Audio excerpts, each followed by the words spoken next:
మౌనం అనేది చేతగానితనం కాదు.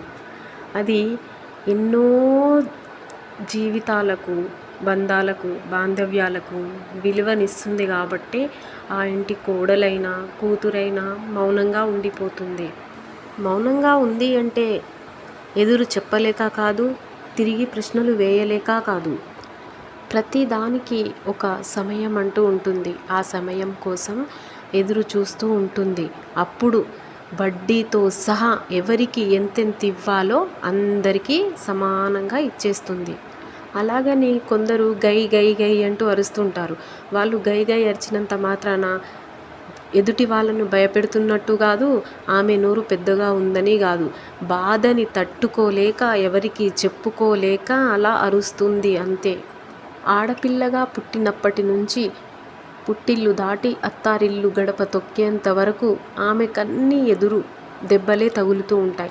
అన్నిటినీ ఓర్చుకొని వచ్చే ఒక ఆడపిల్ల కోడలిగా ఒకరి ఇంట్లో అడుగుపెట్టినప్పుడు ఇంకెంత సమర్థవంతంగా ఇల్లును చక్కదిద్దుకుంటుంది.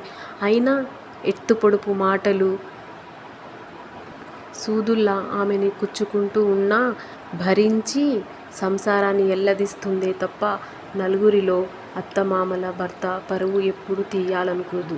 అదే ఆడపిల్లంటే.